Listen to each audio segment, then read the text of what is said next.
Greetings and welcome to my channel. This is Sorcerer Tal. You can also find me on Facebook in the Sorcerer's Guild. Today on Sorcerer's Shadow Volume 1, we are going to be talking about the essay Shifting Perspectives, the Theory and Practice of Soul Shifting. Now, as per usual, I will be putting a link to the Google Docs copy of this essay in the description portion of this post, along with a link to where you can purchase a copy of the Sorcerer's Shadow Volume 1 on Amazon, should you so choose. Okay, now, as I say in the essay, soul shifting is a very useful skill and far more accessible than most people realize. The problem isn't doing soul shifting, it's keeping yourself from feeling too silly to do it. And that's why we subtitled the YouTube video of this essay, or of this post, why we subtitled this YouTube video, The Importance of Play. Yeah, because if you're not willing to be silly, if you're not willing to allow yourself to shake out of your regular form and pretend, you are going to have trouble mastering this skill. Okay, so as I say, in order to achieve this ability, you must first learn to take conscious control of your aura. Now, what do I mean by that? That sounds difficult, yeah? Well, can you move your arm? All you need to do to be able to move your arm is be aware of your arm. It's the same with your aura, okay? So, I mean, you're moving your aura around all the time. When you get nervous, when you get excited, it changes already. Just like if you wasn't aware of your arm, it still might be moving around and doing things. It's not just going to lay there. Same with the aura. So we're just taking conscious control of what is already happening. So we become aware of the aura. First, we need to become aware of the aura so we can take that conscious control. This is done through visualization. You can start out with your eyes closed, however you want, but the aura, as we have discussed in previous videos, or the Ka, is an energy field that is created by the body-soul interaction. It extends about a foot and a half out of the body. It is known as the aura, Ka, or lower soul. And that's why this is called soul shifting, even though you're not actually changing your higher self. You are changing the lower self. And of course, we're not talking about like changing your hand into, literally changing your hand into a paw, or turning into a werewolf, or shifting into becoming a bear. That being said, I have had some extremely interesting things happen with this in emergency situations, or just when I'm really hyped up into the frenzy gnosis. At least to me, sometimes has felt like I've changed. But I am not promising that you're going to turn into a wolf after watching this video, yeah? Okay, so the meditation. What we do is imagine an energy field around us. This is the same energy that I'm talking about in that video about charging a spell with a vortex. It's just that now, rather than focusing that energy into a spell, we are getting a hold of the whole field. So if you have trouble with the idea of visualizing simply just visualizing an energy field about a foot and a half around you, like a silhouette, you can start in your chest, just like we did in that video, and work the energy down into the hands, down the shoulders, elbows, wrists, into the hands, the fingertips, and then allow it to expand there and become aware of the entire thing all over your whole body. Or you can even just feel it and run your hands everywhere to become aware of it. Whatever you need to do to help, okay? But we want to learn to do this quickly, because soul shifting is often something that we wind up doing on the fly. It's like the cantrips. It's something that we're going to want to do in possibly in emergency situations. And that's why this video is also being included on the Sorcery Self-Defense series, is because this has a lot to do with that as well. That is what we are doing. When I talked about achieving the frenzy gnosis, that is working up to having a wearable tulpa. Okay, we will get to that in a moment, one step at a time. So, we picture the aura. We can do it with eyes closed at first, but you want this to be eyes open. And at this point, we're just wanting to be aware of the aura. Once we've done the exercises of visualizing it, you then want to walk around, aware of your aura. Try to go about your business, aware of this energy field that is around you. It's there anyways. You must be aware of what's going on. So once you've gotten to the point that you can just fill your aura anytime that you think about it, it's time to move on to the next step. In the video, or in the essay, I talk about an exercise where we imagine the aura solidifying and becoming crystalline. That is a good method. Yeah, that is what we want to do. We want to imagine it coming in just a little bit, just because that's typically the easiest thing for someone to do to the aura the first time, is imagining it coming in, drawing in and solidifying. And then we want to imagine it going clear, becoming kind of iridescent, and then you choose a color. If you choose yellow, this usually will make you joyous. One of the best ones to start with is either yellow or like a white or blue, to help you appear calm, because this also helps you calm down. Yeah.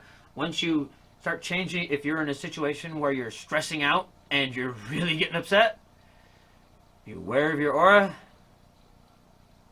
turn it blue, and that calms you down, makes you appear more calm, but also makes you feel more calm, because you have changed the energy within your body. And that's going to help you calm down, get rid of that anxiety, and just mellow. And of course, the more anxious you are, the more difficult it might be, but you just keep imagining the aura blue. Soothing. Yeah. See ya? And of course, you can do this red to make, yes, you can do this in red. If you want to make yourself appear more aggressive or more assertive, you start making that red aura, and you start, allowing that energy out, and you'll feel it. You'll feel yourself become angrier, possibly. You want to change, if that's what you tell it to be, yeah? Red, there's different, just like there's different shades of red, there are different levels of assertiveness. We don't always have to, when we become red, get mean. We don't have to necessarily scream and yell. In fact, if we can learn to turn your aura red, it can help you cut down on just how much you need to yell at someone to get your point across. Okay, so once we have learned to get the aura changing colors, and it's as simple as that. It's as simple as that. It really is. Just picture the aura, be aware of it, tell it to turn blue. Yeah. Or whatever color, So after that, then we start learning to texture. Texture comes next. And we can make the aura feel smooth. And this is more about, this one, I put it in here as putting on a mask. I refer to it several times in this essay as a mask. Now, you have to understand that this mask isn't just going to affect the people around you, as I speak about in the essay. If you start making your aura spiky, yeah, it's going to keep people away from you on the bus. Now, if you don't want people sitting next to you on the bus, it's a great way to do it. But it might sometimes a little spiky on your way home too. It might feel like you feel a little bristly, start feeling a little bristly towards people. So you want to be aware of that and be able to mitigate it if you feel that if you want to. Maybe you only want to feel spiky. You don't actually want to, once again, be mean to somebody on a bus for no reason. But you don't have to be spiky with your aura. You can make it soft, smooth. This is actually even where we start getting into the levels of invisibility. I have a post from quite a while ago about obfuscation and invisibility. That's the level where this is. That's mostly about changing the texture of the aura. You make it, imagine it as clear as possible, is the color, and then you just start with the texture, making it, I don't know, it's hard to, what's the word, ethereal. Yeah, making it feel thin and unnoticeable. Just not there. I don't know not quite to explain that one, but as this goes on, there are levels to that as well. So we can begin making ourselves feel like a mirror, something that eyes slippery, something that eyes will slide off of. Anyways, I have another video on invisibility. We can go to that one for that particular thing. That's not quite what we're getting at here. So, I'm just going to go down in the video, the essay real quick right here, just to make sure that I'm not skipping anything.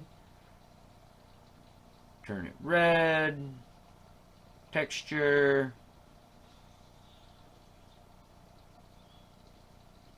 Ah, yes.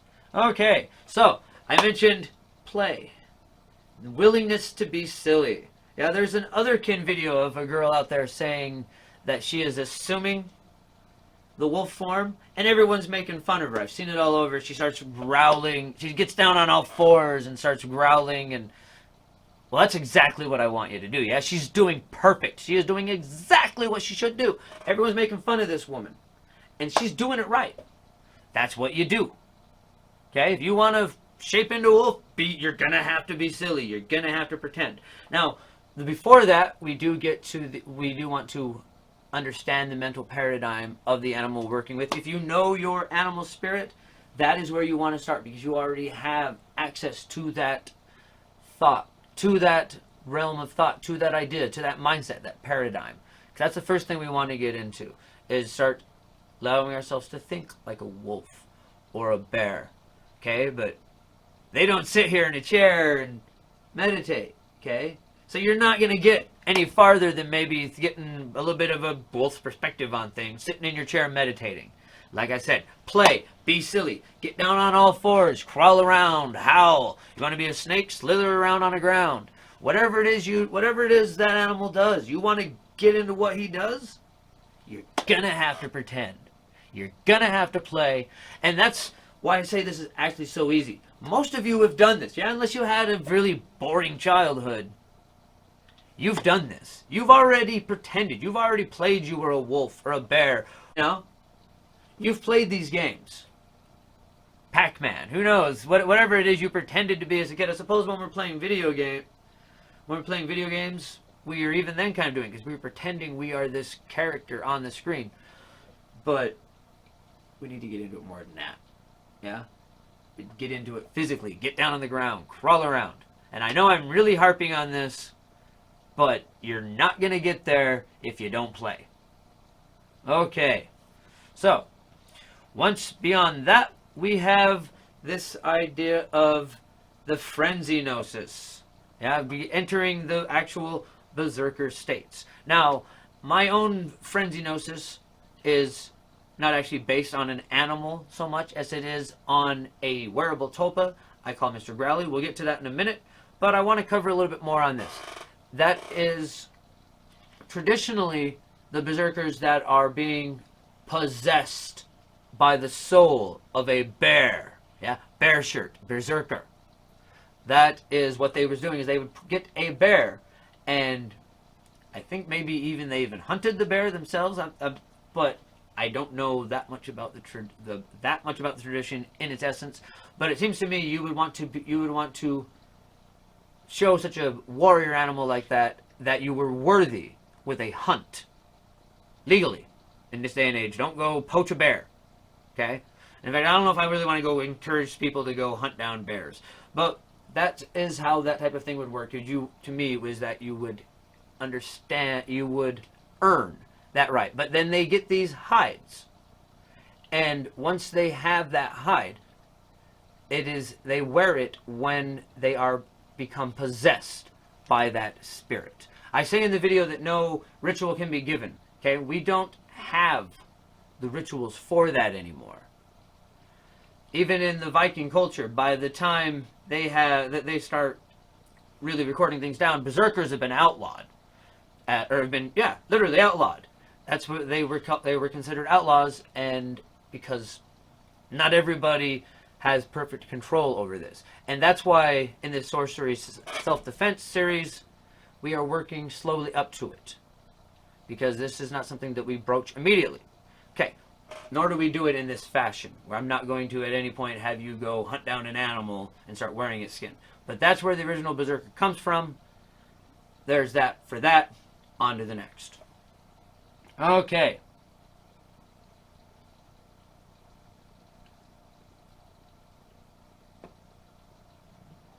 Now, there's a little bit more. Yeah, it's a garment. Absolutely something that has to be earned.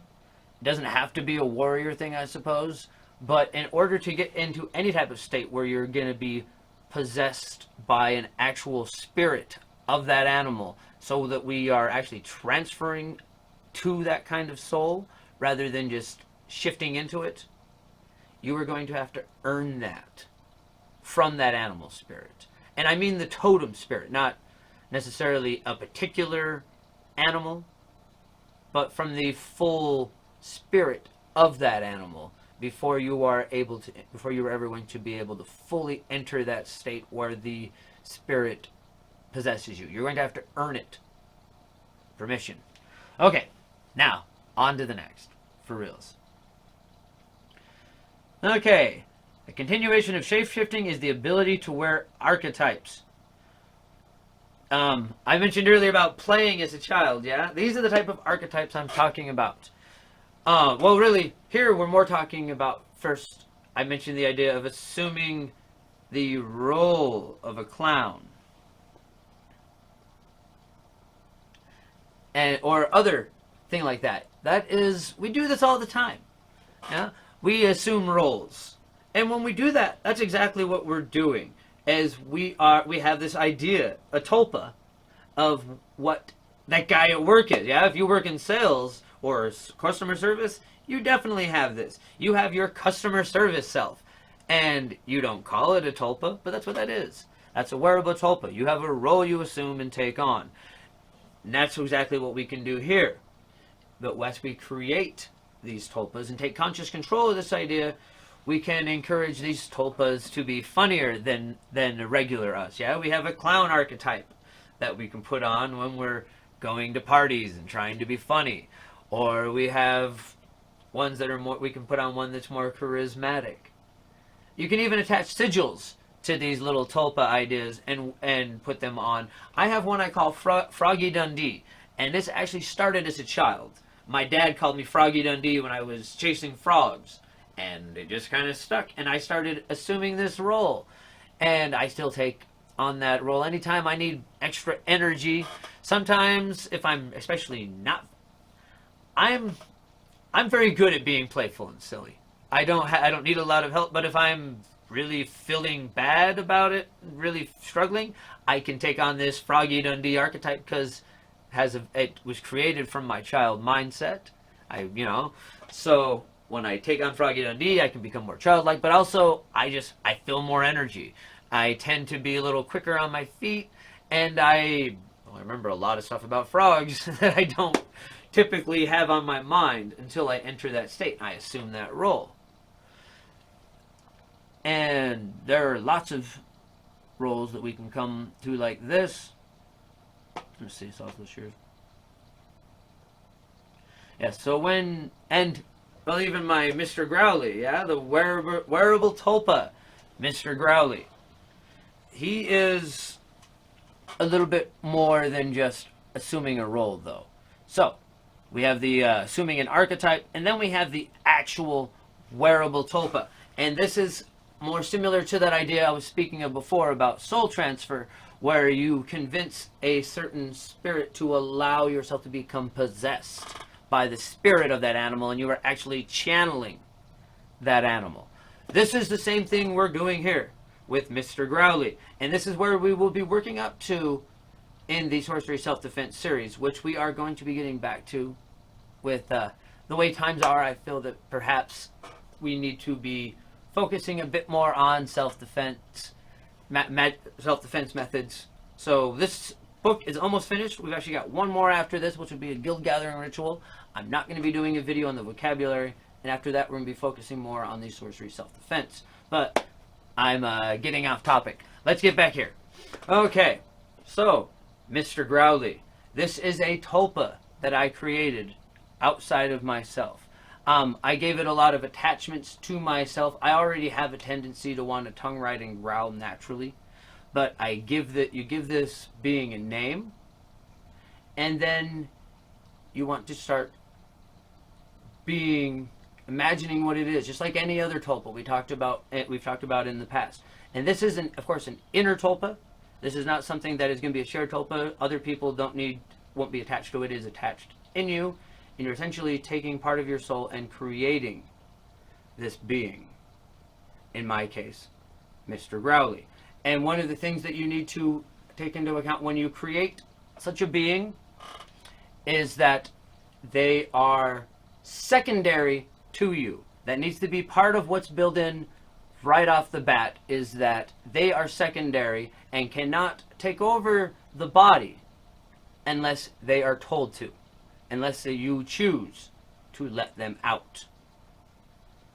That way we don't have any problems there. Now, if you have associative identity disorder or something like that, a dissociative identity disorder or something like that, you may want to reconsider using this particular method, because that's essentially what we're doing. Yeah.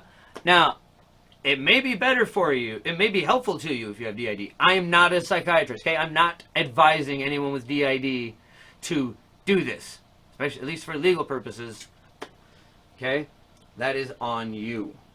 Now, but what we are doing is we are creating a separate personality that is secondary to us.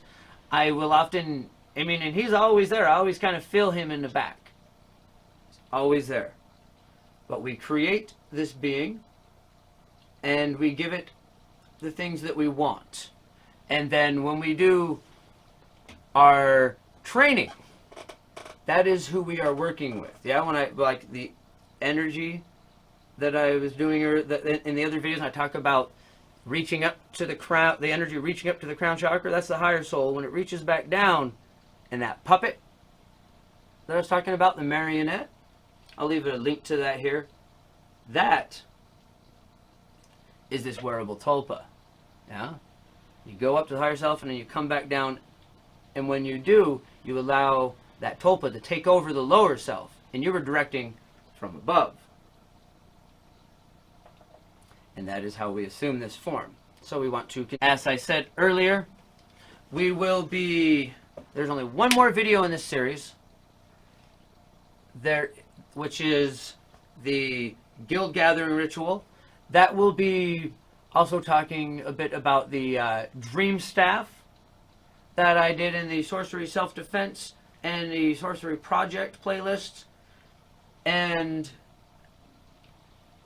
after that, there is the vocabulary in the book, but unless you guys are insisting in the comments that you really want a video for the vocabulary, I don't see how I can do a video for that. And the vocabulary is going to be in each book progressing forward. It's going to just keep expanding. So if you have any words you want to add to the vocabulary, if you're a member of the guild, feel free to, we actually have a post in the we actually have a vocabulary post in the announcements, and you can post words in there that you feel should be added to the vocabulary, or put them in the comments here, and I will add them myself if I think they're good ones. Okay, so after that post, I am going to try to focus mostly on the sorcery self-defense series for a while. After that last video, the price of the book is going to go up.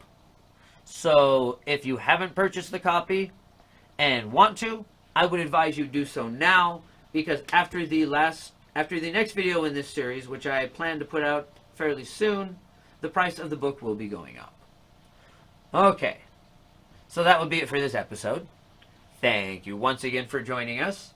If you haven't subscribed to the channel, please take the opportunity to do so now. Until then, bright blessings and an interesting fate. This has been Sorcerer Tal.